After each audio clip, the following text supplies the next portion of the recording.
as long as, as long as, as long as. How do we use this expression? Before, let us see examples. I will not pay you these shoes as long as you don't discount. You look as if you are sick. Shaka kukureba nkabona ukuri kukanura bati urareba nk'urwaye, urareba nkaho urwaye, urareba nkaho ugize ute urwaye. You look as if you are sick. Hello dear friend, and welcome to today's lesson. This is Language Booster TV, the YouTube channel which helps you to learn free languages, and we are going to see the program IGA ICYONGEREZA Learn English. This is the lesson number 14.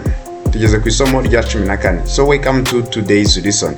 Language Booster TV is the YouTube channel which helps you to learn 3 languages: Kinyarwanda, Kiswahili and English.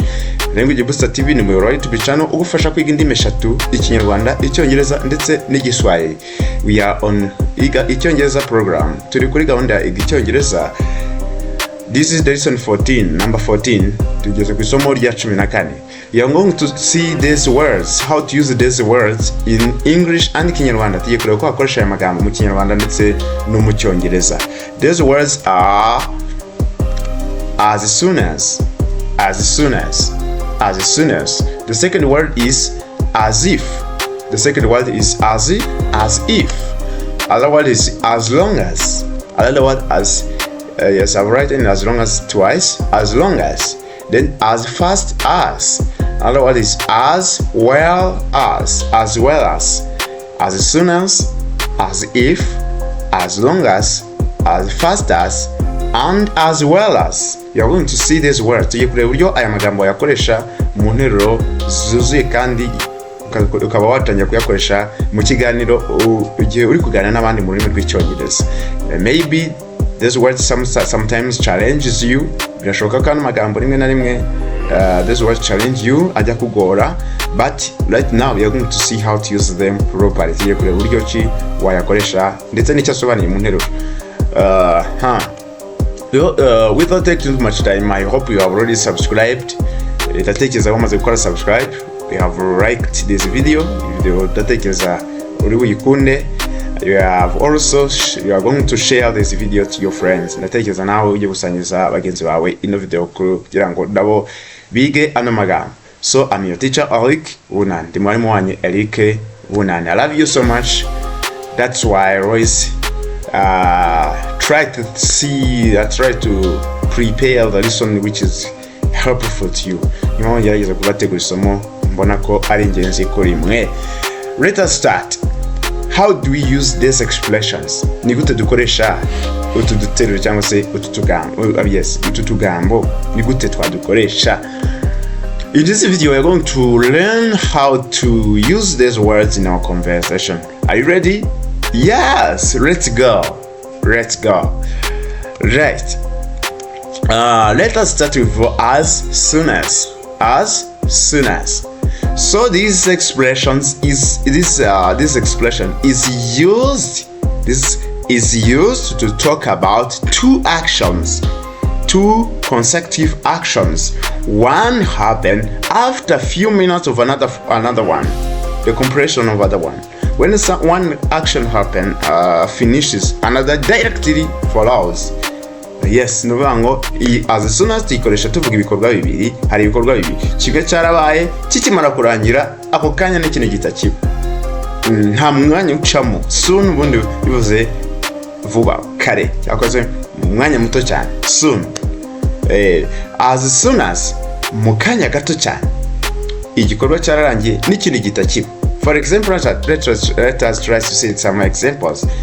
As soon as I arrived at school, the rain started to rain. Ni ukuvuga ngo nkikigera ku ishuri, nkikikandagira ku ishuri, nta minota yashize, nta gahe kashize, imvura yahise itangira kugwa.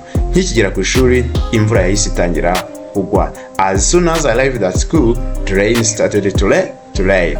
Nawe gerageza ukora interuro iri muri no jambo. As soon as. As soon as.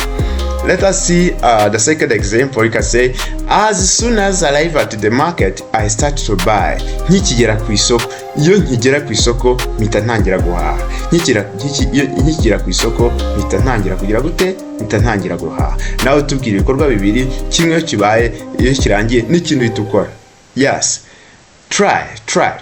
As soon as I left at the market, I start to buy. As soon as I left at school, I start to revise notes. Right, try to apply this word in your daily conversation. Great. Let us see the second word. The second word is as if. This as if, we use it to show that something or someone is doing just like another one. Nubango is if tuyikoresha dushaka kugaragaza ko ikintu cyangwa umuntu ari gukora ikintu cyangwa ari kwitwara mu buryo nk'ubwa kanaka, nk'aho bimeze gutya. Let us try to say examples. You look as if you are sick. Shaka kukureba nkabona ukuri gukanura nk'abati urareba nk'urwaye, urareba nk'aho urwaye, urareba nk'aho ugize ute urwaye. You look as if you are sick. You look as if you are sick. He behaves as he is charged. He behaves as he is charged. Arareba yitwara nk'aho ari uruhinja, yitwara nk'aho ari umwana. Ndabona witwara nk'aho uri umwana. Nk'aho as if. Iyo nayo nizere ko mwayumvise. You teach as you are American. You teach English as you are American. Wigisha icyongereza nk'aho uri umunyamerika. Right, tell me, try to give me some examples in your own sentences. Try to apply it daily. Gerageza ushyire mu bikorwa kandi yandikire n'urugero rw'interuro muri comment. Right, may we continue? Dukomeze se, birameze neza, isomo riraryoshye. Right, let us go. Let us see the word number 3. As long as. How do we use this expression? Before, let us see examples. I will not pay you these shoes as long as you don't discount. As long as can also mean like if. Under the condition of. This will happen under the condition of this. I will pay you as long as you discount. I will pay you as long as you discount. Nzakwishyura mu gihe ungabanyirije nkaturi. I will buy these shoes as long as you don't I will not buy these shoes as long as you don't discount. Ntabwo ndaguriza inkweto nutankaturira. Mu gihe utankaturiye, the condition of buying these shoes igisaba kugira ngo zino nkweto nzigure is that you have to discount. Nuko ugomba kukatura. But as long as you do not discount, I will not buy these shoes. Have you get the point? Se muri kubyumva uburyo as long as ikoresha. Bivuga as long as bigaragaza ikintu kigomba kubahirizwa kugira ngo n'ikindi kibe condition nka kimwe na if. Ni kimwe n'ukuvuga ngo I will buy these shoes I will not buy these shoes unless you discount or if you don't discount. Right. Sindivuguriza inkweto mu gihe utazikatuye. I will not buy these shoes as long as you don't discount. Right. Let us see another example. I will forgive you. I will forgive you as long as you accept your mistake. Someone may make mistake, and you tell him or her, I will forgive you as long as you accept your mistake. I will forgive you if you accept your mistakes. It means as long as it refers have the same meaning as if. As long as. I will forgive you as long as you accept your mistake. Ndakubabarira ari uko wemeye amakosa yawe. Ndakubabarira mu gihe unsabye imbabazi cyangwa se mu gihe wemeye iki amakosa yawe. Mu gihe wemeye amakosa yawe. Ndakubabarira mu gihe wemeye iki amakosa yawe. Great. Let us see the next word. The next word is as fast as. As fast as. The fast, with high speed. I will clean this house as fast as I can. I will clean this house as fast as I can. Ndasukura iyi nzu vuba uko nshoboye kose. As fast as I can. Vuba bishoboka. Vuba bishoboka. Vuba bishoboka. To show that you will use your possible speed to do something. Yes. Ndasukura iyi nzu vuba uko nshoboye kose. Wash these dishes as fast as possible. Oza ibi byombo vuba bishoboka. Speed up. Vuba bigeze gute? Bishoboka. Oza ibi byombo vuba bishoboka. Great. As fast as possible. As fast as I can. As fast as you can. Gerageza uko ushoboye kose. Do as fast as you can. Ihutishe uko ubishoboye kose. Use your speed. Use all your speed. All your speed. Great. I hope also as fast as you have already known how to use them in your conversation. Try to apply. Great. The last word is as well as. Trees provide oxygen, firewood, as well as charcoal. So as well as means and also.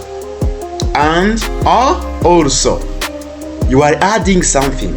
You have said something and you want to add another thing. We use this word when we are giving, especially when you are listing something, the risk, when you're providing the risk of something. For example, among the importance of trees are they provide oxygen, they give firewood, as well as charcoal. It means that, and also charcoal. So as well as means and also. Ibiti bitanga umwuka, inkwi, ndetse n'amakara. Ndetse na makara. We are adding some points. We are adding some risk, some item on the list. Turi kugira icyo twongera ku byo twari twavuze mu rutonde rw'ibyo twari twatanze. Na ndetse n'amakara. Yeah. Try to give you another example. So let me give you one and you will give me more. You can learn English. You can learn English through reading story, books, newspapers, as well as novels. Ushobora kwiga icyongereza binyuze ku gusoma udukuru, ibinyamakuru, ndetse n'inkuru ndende. I'm adding another point, adding another item on the list. Great. As long as you have been looking on this expression, how to use them daily, how to use them in our daily conversation. Have you get anything from this reason? If yes, write wonderful, write good reason, write keep up, write go on, write a motivational word, and you can also tell the video the reason you want to study next time. Your wishes is our wishes. Ibyo mwifuza natwe nibyo twifuza. Ibyo muradusaba natwe nibyo tuzagera gute tuzabakorera. We really love you and we appreciate your much attention. Great. I really congratulate for those who always showing us that they are following us. Great. Have you subscribed? Yes. Thank you very much. Have you liked this video? Yes, show me. Have you shared this video? Great. It's a great job. Thank you very much. See you again next time. We'll come back in IGA ICYONGEREZA lesson 15. See you again. I'm your teacher, Bye bye.